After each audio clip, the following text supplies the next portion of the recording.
Hi everyone, happy to be here and to share some insights with you today on the Infostealer threat. So we are here today, Pierre and myself, representing a French-based company developing is Secure.io, developing a platform detecting threats. And our platform is integrating threat intel natively. So we are the team producing the threat intel, a team of researchers. And with Pierre, we specialized in financially motivated threats, including the Infostealers.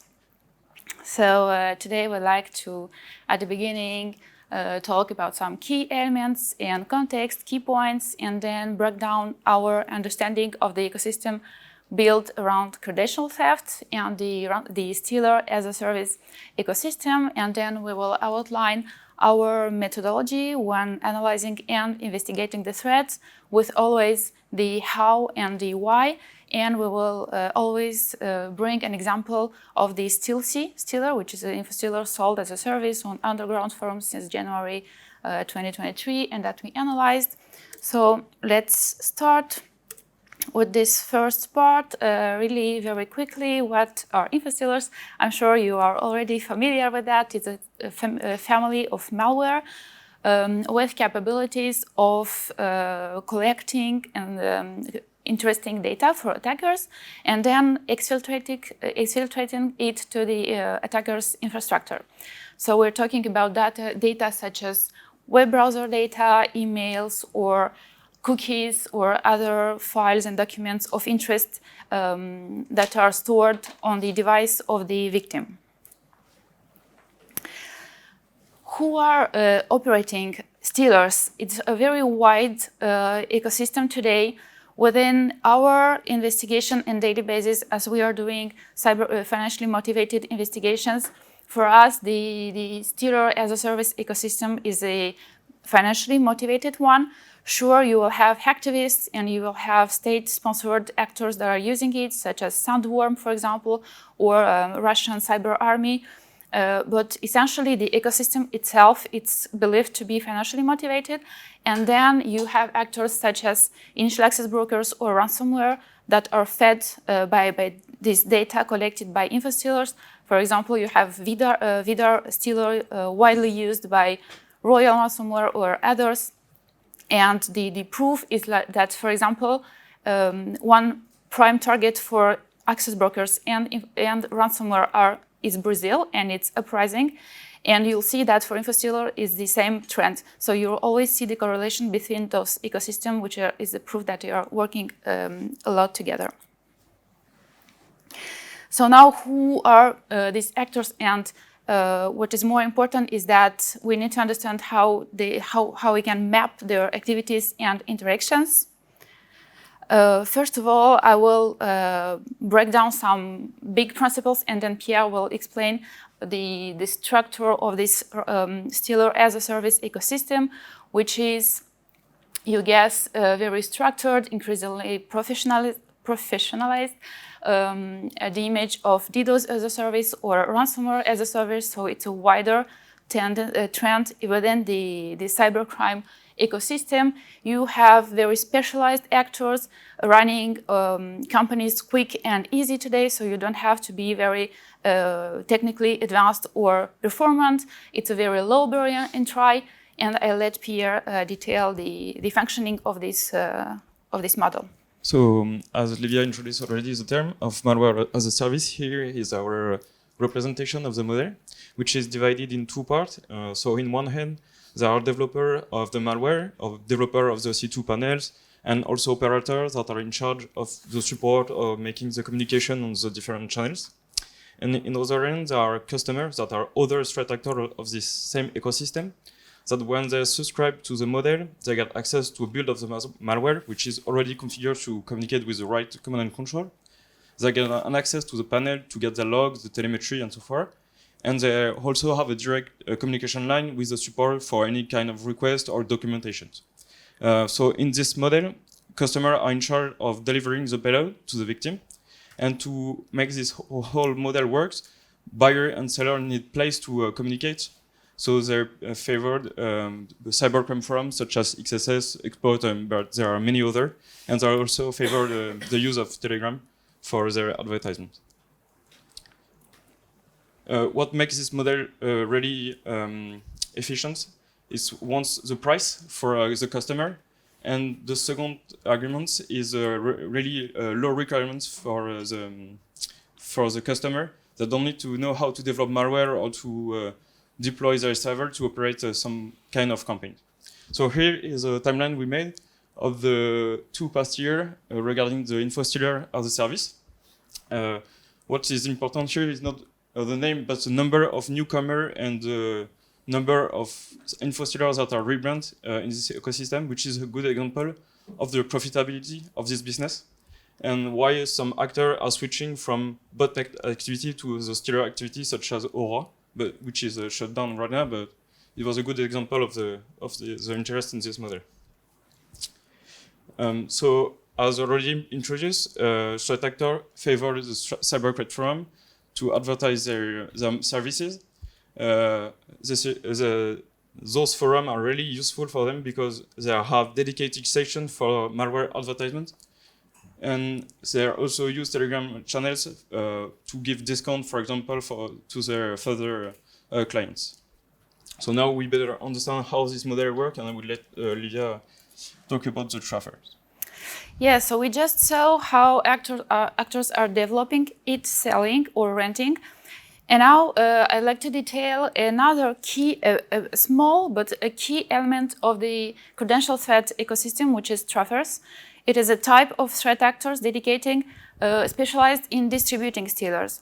So traffers, we translated it from Russian, from their slang, and they are often organized in traffers teams, as we will see just afterwards. Traffers are not new within the cybercrime ecosystem. Like you already know the traffers for scam campaigns, for example. It dates back for a decade ago. But within the stealer ecosystem, it was quite widely used since 2022, especially. And we analyzed more than 200 traffers teams advertising their services, recruiting people, conducting campaigns on forums and on Telegram. And we concluded that they share relatively the same modus operandi that we illustrated in this diagram. So you have especially Russian-speaking actors operating on Russian-speaking forums. And while for the stealers you have more XSS exploits or other forums, here for the traffers you have forums such as Zelenka, for example, which is, according to our observations, is the most used platform for their communication. So it's a top-down, centralized type of organization with an administrator or more, with tens, hundreds, or even thousands of people within. The traffers are people charged with distributing stealers, and the administrator he will buy the build for Infostealer, for a cryptor.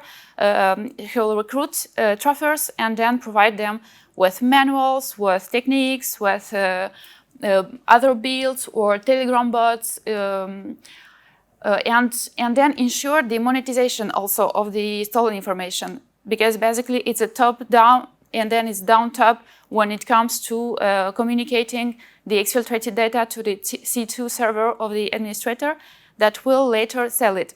And then traffers, it is based on an affiliate model. Traffers will be paid either on number of logs successfully collected, or 70–80% of the resulting monetization of the stolen data. Yeah, so how they are distributing this, it's Pierre who will detail this. So traffers are trying to manage to have the most quantity of infected machine. So they use many different distribution channels. We are not going to detail all of them because they are already known by a security vendor. But we are going to explain some of them and why those actors are using them. And this is a good example of the untechnical skills there are in these ecosystems. So the first one we wanted to introduce is a 911 infection chain, which rely on stolen YouTube accounts that are used to publish often tutorial of video that aim at explaining how to install cracked software. But in the link of the video, in the description of the video, there is a link to a file service transfer, such as Mega Upload, OneDrive, there are many others, that redirect to a password zip archive, which only contain an exe, which is only an infostealer that doesn't attempt to disguise the PE as a cracked software. And if you want to observe this example, you can just go right now on YouTube and search for free download cracked Photoshop and search for the most recently uploaded video. And I'm pretty sure this is an infostealer that is distributed. And what is interesting here is that threat actor doesn't need any technical requirements. They just need to buy some stolen accounts, and they can make a good campaign with this type of infection chain. The second infection chain, is a SEO poisoning, which require more technical knowledge. This infection chain is very simple. People trust search engines such as Google, Facebook, Yahoo, or and other. People often trust the responses that are given to them when they are searching for downloading some software.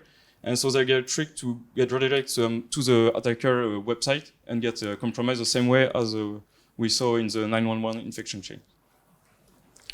And the last one we wanted to introduce is the malware advertising, which is often crossed with the Google Ads or the search engine ads services.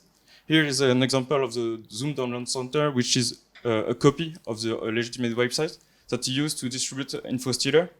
But what is more interesting here is that threat actors that leverage this type of distribution channel doesn't make the copy of the legitimate website. They just buy for like $10 to $20 the copy of the legitimate website. And this is a good example of the opportunistic way this whole ecosystem is going to change in the few days, few months, and few years.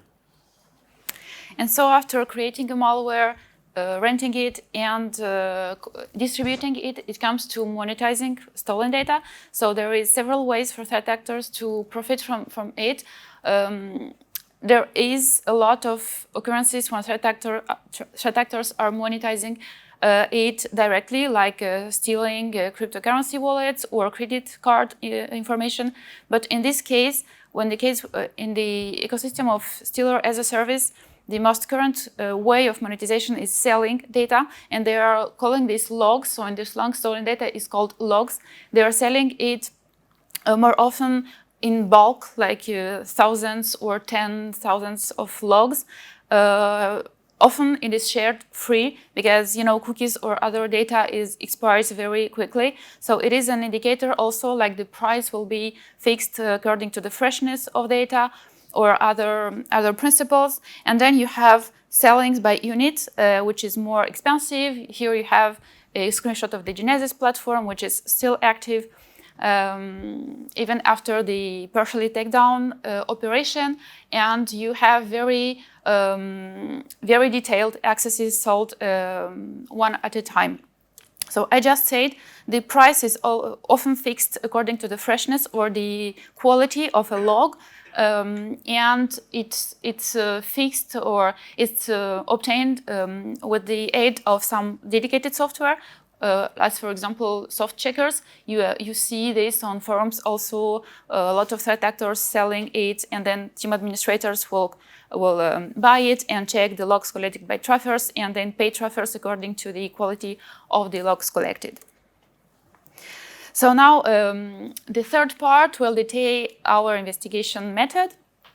Here is just a great overview of how we are doing this on a daily basis. Our objectives are to identify emerging threats, to protect our customers, in fine, and then to be able to draw a panorama of the threats globally, and then be able to track this on a very long term and to detect this threat in our platform.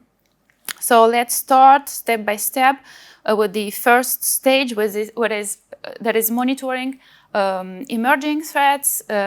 We are doing manual and automated, semi-automated monitoring routine on forums and on platforms such as Telegram. And then we are trying to understand what malware or what actor is more mature, or what malware can be adopted massively by other threat actors on forums. And then we will capitalize on it. And here it comes the next stage, which is the monitoring of samples distributed in the world. Yeah, just to say that one indicator is the deposits, for example, made on forums. So you have the quality of communications between threat actors, the reputation of the threat actors, and the deposit they make. It's really to avoid scams. Administrators of forum made this mandatory. You can have a obligation to have several hundreds or thousands of dollars of deposit, to be sure that this developer, you can trust him on the forum, basically. So as Livia said, we, as daily basic job, we try to monitor on forum, but we also track, we attempt to track some new samples that are already distributed in the wild. And we use mainly 4 techniques to do it for Infostealer that we are going to describe, but we do this to cover as much as possible the type of information we are gathering for our customer. So the 4 techniques we mainly use, there is nothing really complicated, but they need to be explained to understand how to track at least some new Infostealer, but that could disappear rapidly, or that could emerge as an emerging threat in the ecosystem of the Infostealer. So the first method we use is to track distribution infrastructure. So as a daily job, we try to identify some catalog of cracked software that are known to deliver Infostealer. And so we try to track those type of infrastructure to collect the samples that are delivering, and attempting to discover unsigned, or at least samples that are unknown by the public. The second technique we use is to write YARA rules, which are really for hunting purposes. The third technique, which is really simple, is to use the results of the sandbox that are fully accessible online, such as TryEdge, AnyRun, or Joe Sandbox. And the last technique, which is really efficient, is to track payload distributed by popular loader that are used by PPI services. So PPI services are pay-per-install services. That is another type of services provided in this cybercrime ecosystem. So as already discussed, here is an example of a catalog that is used to distribute Infostealer. And so by fetching regularly the distributed software, we end up at finding some sample which will address as TLC after identifying the threat on the forum, and the sample we managed to identify this way. So second technique, which is very basic, is to write the YARA rule based on data that are targeted by Infostealer. So here are some examples of file paths or file names that Infostealer are looking for on infected hosts. And by writing YARA rule, you can find some emerging Infostealer or early version of the Infostealer. But as you can guess, this can be easily bypassed by attacker just by using cryptor, packer, or just by implementing some string obfuscation in the sample. So every technique has its pros and cons, but by implementing the 4 of them, we attempt to cover as much as possible this threat. And so the last technique we use is to track a payload delivered by a popular loader. So here, for instance, is a bot we developed at Sequoia to track payload delivered by GC Cleaner, which is also known as Mixloader. So the technique was very simple because they have a kind of OpenGIR in a subdirectory that display the URL downloaded by the infected host by Mix. Mix are the cocktail they are delivering to their victims regarding their geolocalizations. So by doing this, we were also able to identify some sample of STILC at its early development. So now we have identified some samples that are unknown by security vendor, but we don't know if these techniques, if this sample are going to be popular, or they are going to be a really threat for our customer, or not. And so we try to estimate if we need to take more time to dig more in this type of threat. So we use basically two types of pivots. The first one is on the C2 infrastructure, and the second one is on the samples. So for StealC, we highlight the case for StealC, but we can use the same techniques for every type of infostealer. So the first pivot we used was on the C2, on the command and control, which has a very specific type of URL. And so by searching for those patterns on search engines such as VT, URL scan, or on other, we found many different samples, like hundreds of samples related to this threat. And the same way, regarding the command and control, we find some interesting heuristic that is displayed by the web server. So when you fetch the root of the web server, there is something very strange. The HTTP response is a 200 OK, but in the body, there is a 404 forbidden response. And so by looking at this heuristic on Shodan, we found a many number of online server, and this number was increasing in the time. So by crossing those two information, we were able to get the information that maybe we need to know how this threat works, who is behind this threat on the cybercrime forum, and what are the impact of this infostealer for our customer if they get infected. So to map information we gather from web forum and the one we identify in the samples, we just do some comparison of what is advertised by the threat actor on the forum. So here we suspect it was StealC. And so we just make a list of what are the features, what are the targeted information by the infostealer, and the one we observed during our reverse engineering. And every functionality, every feature, every targeted data match. So we can assess quickly that the threat we were observing in the wild was in case StealC infostealer.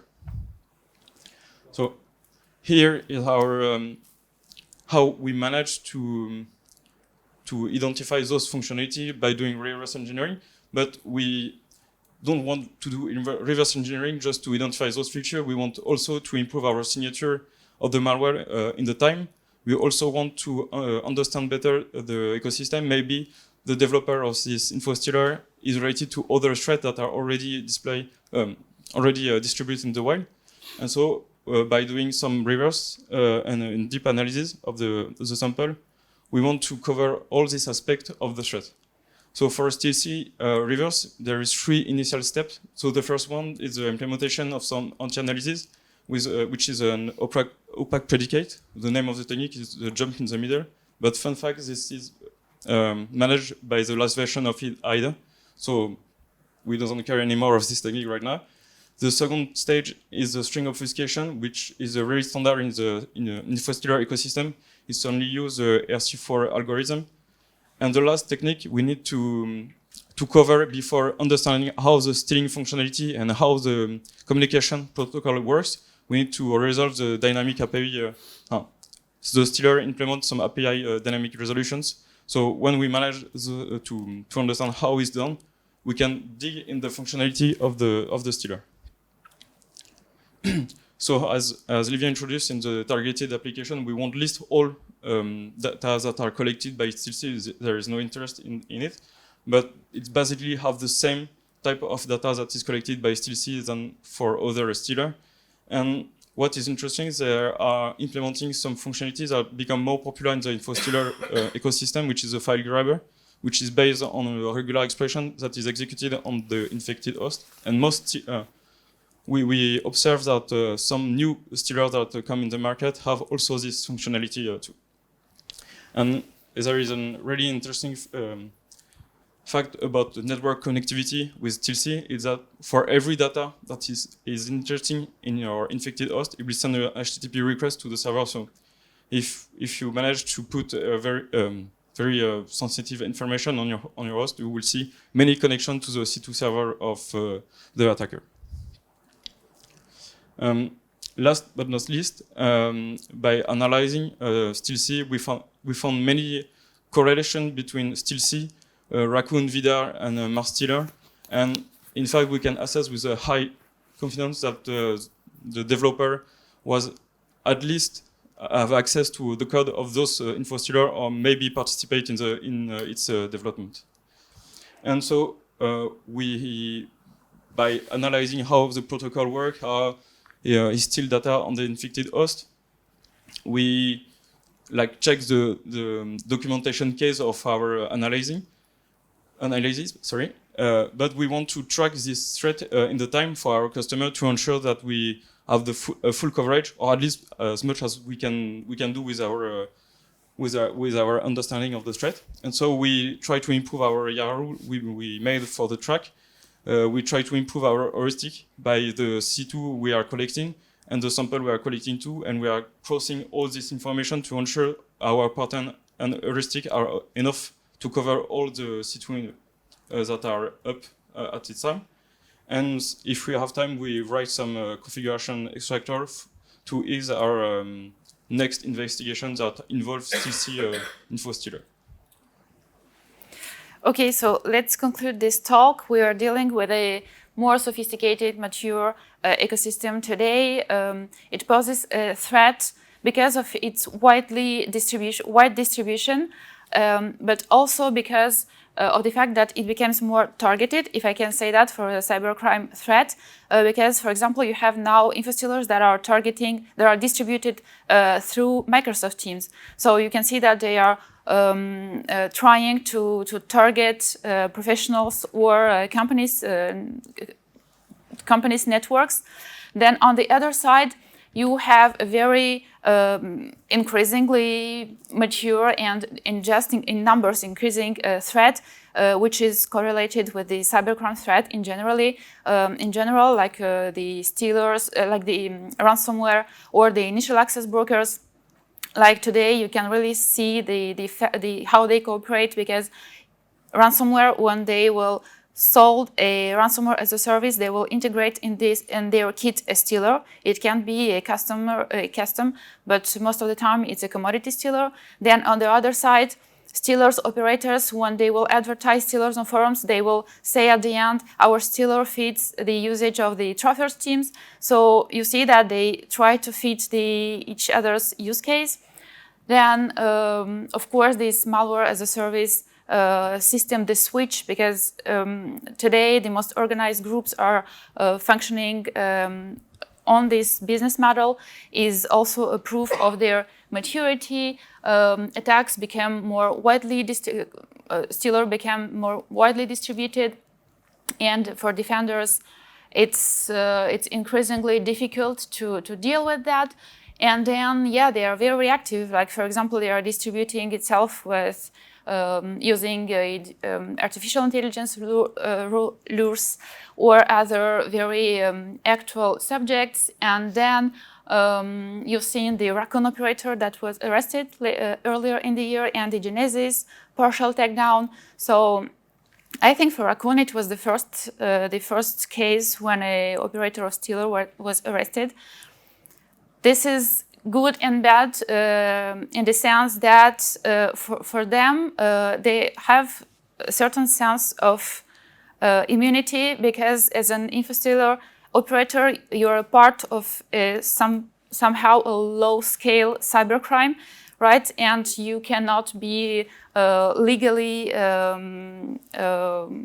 you have no much responsibility legally for that, because you just distributed a software, a malware, and you did not conduct an operation, a malicious campaign. And on the other side, yeah, I think they will just adapt their techniques to still continue to widely distribute stealers, but trying to be under the radar of the authorities. Thank you so much. If you have questions, it will be a real pleasure for us to communicate with you. Thank you.